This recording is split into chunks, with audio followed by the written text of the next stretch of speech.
बात करते हैं इंटरनेशनल रिलेशंस की जो क्वेश्चंस हैं यूपीएससी प्रीलिम्स 2022 के अंदर। तो सबसे पहले जो क्वेश्चन है वो है 26 नंबर का, जो कि आईआर से रिलेटेड है, ठीक है। और ये करंट अफेयर्स में था, इसीलिए यहाँ पे क्वेश्चन आया है। तो हमसे क्या पूछा है, the term Leivand offend heard in news रफली correspond to which of the following regions. जो लिवेंट टर्म है वो किसको कॉरस्पॉन्ड करता है? पहला, reason along the eastern Mediterranean शोर। हाँ बिल्कुल सही है। ये जो ईस्टर्न मेडिटेरियन शोर है उसमें जो रीजन्स जैसे कि जिसमें कंट्रीज़ आते हैं इज़राइल, लेबनान,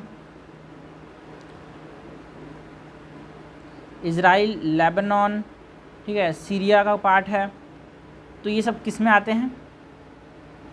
लिवेंट रीजन में आते हैं। बी स्टेटमेंट क्या बोल रहा है? बी नंबर का option, region along North African shore stretching from Egypt to Morocco, it is known as what? It is known as Sahel's region, जो कि हमने बात की थी ना, जो वॉल बना रहे हैं साहिल्स। This is incorrect. Region along the Persian Gulf and Horn of Africa, ये नहीं है Levant. The entire coastal area of Mediterranean, ये भी नहीं, only the eastern coastal area. उसके बाद 27 नंबर क्वेश्चन है, consider the following countries which of the above have borders with Afghanistan. Which of the above have borders with Afghanistan. Afghanistan के साथ किसका किसका बॉर्डर है? अजरबैजान का नहीं है, तो तुर्कमेनिस्तान का है, तो तुर्कमेनिस्तान हो जाएगा। उज़्बेकिस्तान का है तो उज़्बेकिस्तान भी हो जाएगा। तजाकिस्तान का है तो तजाकिस्तान भी हो जाएगा। Kyrgyzstan do not share a border with Afghanistan, ठीक है।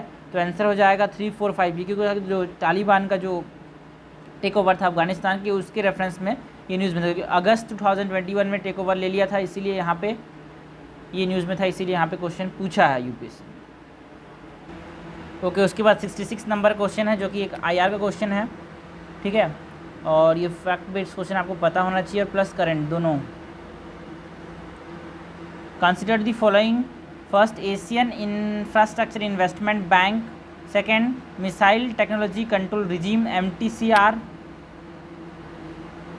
And third Shanghai cooperation organisation. यहाँ पे क्या पूछा है, India is the member of which of the following. तो India is the member of all of this, ठीक है। और रिसेंटली जो मिसाइल टेक्नोलॉजी कंट्रोल रिजीम था, क्योंकि जो ब्रह्मोस के जो रेंज के हिसाब से है ना, जो चर्चा हुई थी ब्रह्मोस के रेंज के लिए, उसके लिए हमारे पास जो मिसाइल टेक्नोलॉजी कंट्रोल रिजीम था वो न्यूज़ में था, और रिसेंटली इसका मेंबर बना है इंडिया, मतलब 2016 में, इसीलिए यहाँ पे था ये न्यूज़ में। ये एशियन इंफ्रास्ट्रक्चर इन्वेस्टमेंट बैंक का तो मेंबर है ही है, और शंघाई कोऑपरेशन ऑर्गेनाइजेशन का भी मेंबर है। So answer is D, that is 1, 2 and 3।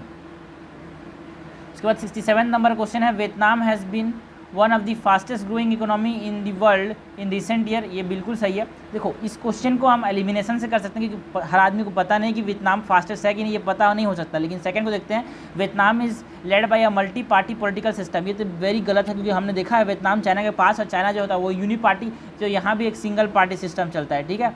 ये पता होना चाहिए, या फिर चाइना से रिलेट करके भी पता कर सकते हैं हम लोग। So it has a single party political system. अगर हमने बोला दूसरा गलत हो जाएगा, तो क्वेश्चन जरा देखते हैं ऑप्शन क्या है। Which of the statement given above are correct. So अगर हमने 2 को एलिमिनेट कर दिया, तो यहाँ पे बचे क्या अपने पास, बी और सी, ठीक है। और ये हम लोग को पता है, थर्ड ऑप्शन क्या बोलता है, Vietnam economic growth is link to its integration with global supply chain and focus on exports. ये तो पता नहीं हो सकता किसी लोगों को। लेकिन जो फोर्थ ऑप्शन है वो क्या बोलता है, for long time Vietnam low labour cost and stable exchange rate have attracted global manufacturer. हाँ बिल्कुल से, एशियन कंट्रीज़ होते हैं उनका क्या होता है, लेबर कॉस्ट कम होता है, और जो एक्सचेंज रेट है वो यहाँ का स्टेबल है, ठीक है। इसीलिए यहाँ पे क्या होता है, अट्रैक्ट करता है ग्लोबल मैन्युफैक्चरर्स को, ठीक है। ये क्या भी था, Vietnam has the most productive E service sector in Indo Pacific region. ऐसे कैसे होता है, मोस्ट सर्विस बोलते हैं, एक्सट्रीम बोल रहा है, चाइना कहाँ है, जापान कहाँ है, पीछे हो जाएगा ना। दिस इज इनकरेक्ट, 5वां गलत हो जाएगा। तो हमारा आंसर हो जाएगा C, that is 1, 3 and 4। This is correct. This is correct. It is the one of the fastest growing economy. One of the, ठीक है। इसके बाद 76 नंबर क्वेश्चन है, with reference to United Nation credential committee. ये news में क्यों था, because जो अफगानिस्तान और तालिबान के रिलेटेड जो मैटर्स हैं उसके रेफरेंस में ये न्यूज़ में था। अब देखते हैं इसमें क्या बोल रहा है। पहला statement, it is a committee setup by the United nation security council. नहीं, UN Credential Committee set up by United Nations General Assembly, UNGA. So first is incorrect. जब पहला गलत हो गया तो हमने हटा दिया बी और डी को, बचा क्या ए और सी। हमसे पूछा है which of the statement given above is are correct, ठीक है। सेकंड क्या बोलता है, it traditionally meets in March June and September, गलत है। It generally meets before the meeting of United Nation General Assembly, that उससे एक महीने पहले मीट करता है। और यूनाइटेड नेशन जनरल असेंबली हर साल कब होता है, सितंबर के मंथ में होता है। सो ये हर साल एक बार ही मीट करता है, 1 year 1 meet. So this is incorrect. Third, तो जब हमने इसको हटा दिया तो बचा क्या ए 3 ओनली। तो ये क्या करता है, यूएन क्रेडेंशियल्स कमेटी क्या करता है, ये क्या करता है, जो मेंबर नेशन है यूनाइटेड नेशन क्रेडेंशियल कमेटी जो होता है, जो यूनाइटेड नेशन के जो मेंबर नेशन है ना, मेंबर नेशन है, उनको क्या करता है, उनकी क्रेडेंशियल्स को क्या करता है, ये है ना अप्रूव करता है, या फिर क्या बोलते हैं उसको, है ना, उसको एग्जामिन करता है, ठीक है। थर्ड क्या बोल रहा है, it accesses the United Nation credentials envoys में, okay, it accesses the credentials of all UN member before submitting a report to the General Assembly for approval, बिल्कुल सही है। जो क्रेडेंशियल्स है जो यूएन मेंबर को अप्रूवल के लिए जो सबमिट करते हैं उसको क्या करता है, यूएन क्रेडेंशियल्स कमेटी क्या करता है, उसको एक्सेस करता है और अप्रूव करता है, ठीक है। तो थर्ड सही हो जाएगा।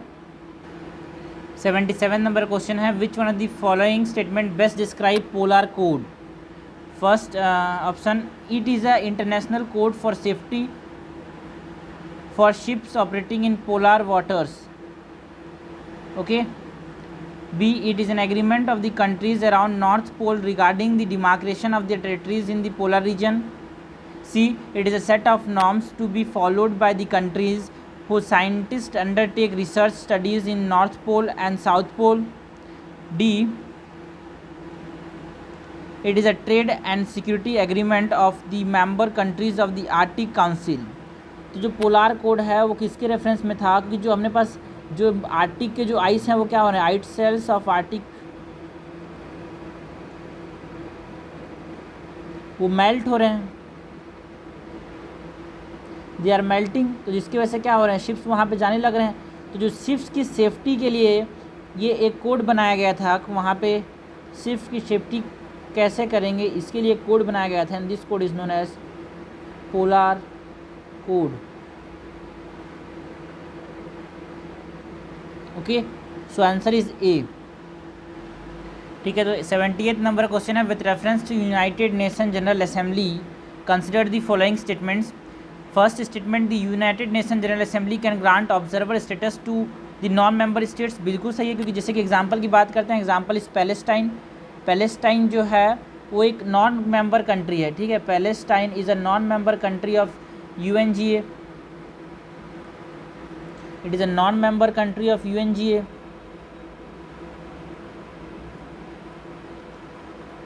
बट इसको क्या दिया UNGA ने, ऑब्जर्वर स्टेटस दिया है, क्या दिया है, ऑब्जर्वर स्टेटस दिया है।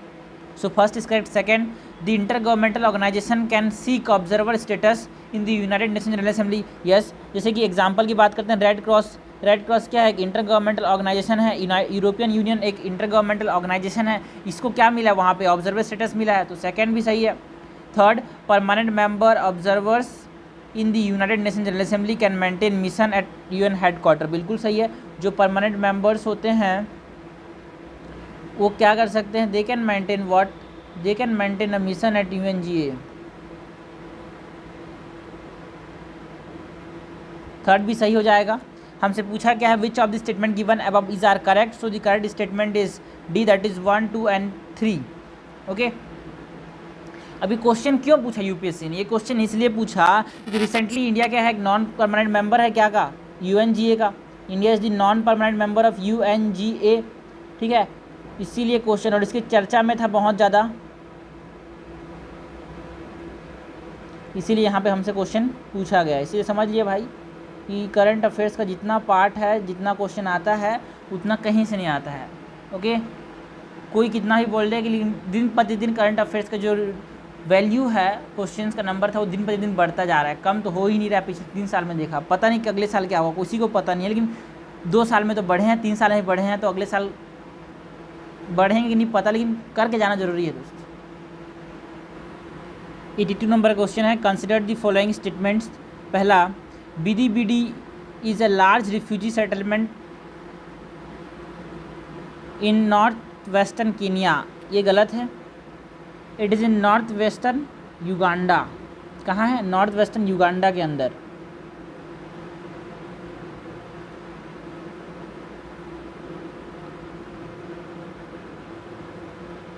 Okay. Second, some people who fled from South Sudan civil war live in BDBD. बिल्कुल से साउथ सुडान के सिविल वॉर से जब कुछ लोग आए और कहाँ रहते थे? बीडीबीडी में। BDB is the largest refugee camp in the world, ये याद रखना। तो दिस फर्स्ट सेकेंड इज सही। Third, some people who fled from civil war in Somalia live in Dadaab refugee complex in Kenya. Dadaab refugee complex कहाँ है? Kenya के अंदर, बिल्कुल सही है। जो दादाब रिफ्यूजी कैंप है वो कहाँ पे है? केनिया के अंदर, ठीक है। पीपल कहाँ से आए? जो सिविल वॉर था सोमालिया से आके कहाँ रहने लगे? मैक्सिमम जो थे वहाँ पे सोमालिया से थे। So third is also correct. तो हमसे पूछा कि which of the statement given above is are correct. So the correct statement is C, that is 2 and 3। Correct answer is C, that is 2 and 3। Next question 83 number का question है। क्या पूछा है? Consider the following countries Armenia, Azerbaijan, Croatia, Romania, Uzbekistan. Which of the above are the members of organisation of Turkish state. ये जो है members हैं, कौन से मेंबर्स हैं ऑर्गेनाइजेशन ऑफ टर्किश स्टेट के? ठीक है, इसमें कौन आता है? अजरबैजान आता है, अर्मेनिया नहीं आता है। अजरबैजान है,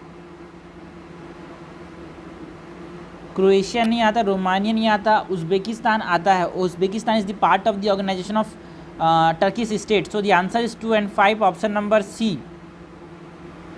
और ये क्वेश्चन क्यों पूछा? Because of the issue of Nagorno Karabakh, जो कि बहुत समय से इशू में था, इसीलिए क्वेश्चन पूछा गया था। ओके, जो नेक्स्ट क्वेश्चन है 85 नंबर का, वो बोलता है with reference to the United Nation convention on law of sea, that is UN clause, consider the following statements. पहला स्टेटमेंट है a coastal state has the right to establish the breadth of its territorial sea up to a limit not extending 12 nautical miles measured from the baseline determined in accordance with the convention. Second, ship of all states whether coastal or landlocked enjoy the right of innocent passage, ठीक है, देखते हैं, through the territorial sea। यहाँ पे हमसे पूछा है UN clause की बात कर रहे हैं, तो UN क्लॉज में सबसे पहले तो क्या होता है? जो टेरिटोरियल सी होता है वो 12 नॉटिकल माइल्स तक होता है, ठीक है, जिसमें आप अपनी मर्जी से कुछ भी कर सकते हो, ठीक है, अपने जो नियम बना सकते हो वो यहाँ पे लगता है। और इस एरिया में ना कोई भी बाहर की शिप भी आ सकती है जो कि इनोसेंट पैसेज हो। इनोसेंट पैसेज का मतलब है सिक्योरिटी पर्पस के लिए, जो डेंजरस ना हो, जो सिक्योरिटी के लिए खतरा ना हो, ठीक है ना। So innocent passage is allowed in this territorial C.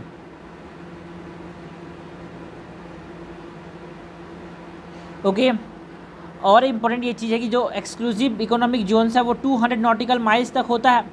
But अगर कोई कंट्री चाहे कि भाई उसका कॉन्टिनेंटल शेप बड़ा है तो उसको क्या कर सकता है? वो इस एक्सक्लूसिव इकोनॉमिक जोन्स को बढ़ा भी सकता है।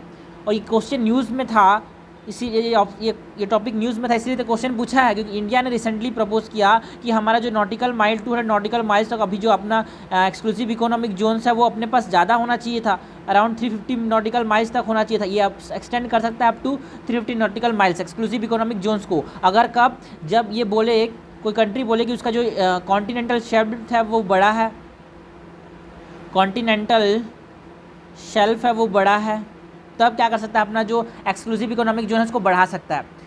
सो सेकंड स्टेटमेंट क्या? पहला स्टेटमेंट तो सही हो जाएगा क्योंकि यहाँ पे बोला है a coastal state has the right to establish the breadth of its territorial sea up to a limit not extending 12 nautical miles, बिल्कुल सही है। ब्रेथ जो 12 नॉटिकल माइल्स से ज़्यादा नहीं हो सकता।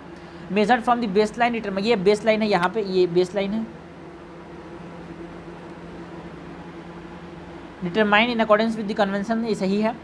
Second, ship of all states whether coastal और land locked enjoy the right of innocent passage through the territorial sea. हाँ, अगर इनोसेंट पैसेज हो तो वो क्या कर सकते हैं? वहाँ से पास कर सकते हैं टेरिटोरियल सी से।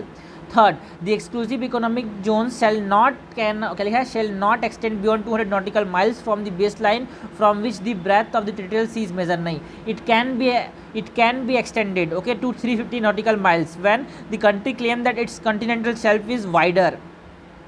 सो यहाँ पे सही क्या हो जाएगा, करेक्ट हो जाएगा 1 and 2 only, that is option number A.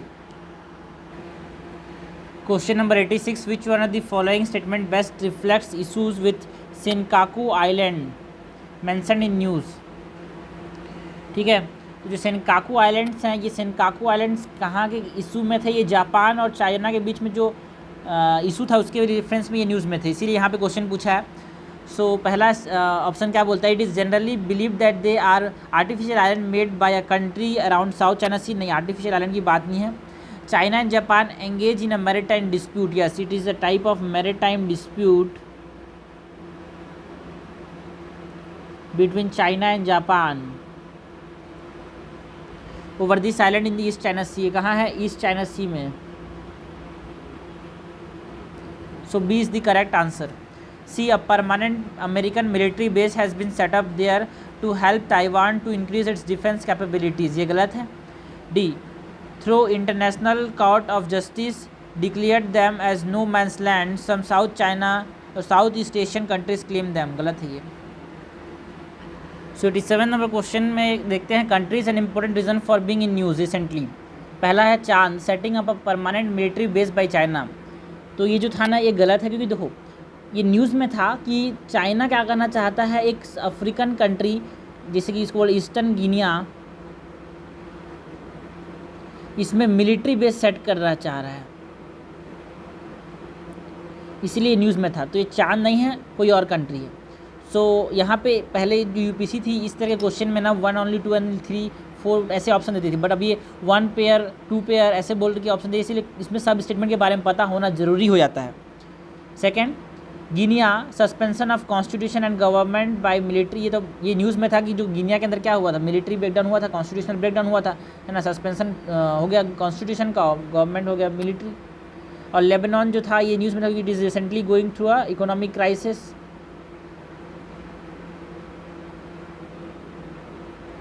और ट्यूनीशिया क्यों न्यूज़ में था, Tunisia is in news because of the suspension of the parliament by the president. Suspension of parliament by president, Tunisia इसके लिए न्यूज़ में था। ठीक है, तो करेक्ट हो जाएगा Guinea, Lebanon, Tunisia. How many pair given above are correctly matched, so only 3 pair, that is option number C. Okay, question number 88, consider the following pair regions often mentioned in news. Region की बात करना है और ये कौन से countries में mention है। ठीक है, एनाटोलिया, एनाटोलिया कहाँ है, टर्की का ही नाम एनाटोलिया है, टर्की का ही पार्ट है एनाटोलिया, जिसको हम क्या बोलते हैं, एशिया माइनर के नाम से भी जानते हैं। सो पहला सही हो गया। दूसरा, अनहारा, अनहारा जो पार्ट है वो कहाँ पे है, ये कंट्री इथियोपिया के अंदर है। कहाँ के अंदर है, इथियोपिया के अंदर है। So second is also correct. Third, Cabo Delgado, Cabo Delgado किसके अंदर है, मोजाम्बिक के अंदर है, it is not in this Spain. So second third गलत हो जाएगा। फोर्थ, कैटलोनिया, कैटलोनिया कहाँ है, कैटलोनिया है स्पेन के अंदर, स्पेन का एक पार्ट है जिसको हम क्या बोलते हैं, Catalonia. So fourth is also incorrect. How many pair given above are correctly match, तो हमारे पास हो जाएंगे 2 pair, that is option number B is correct.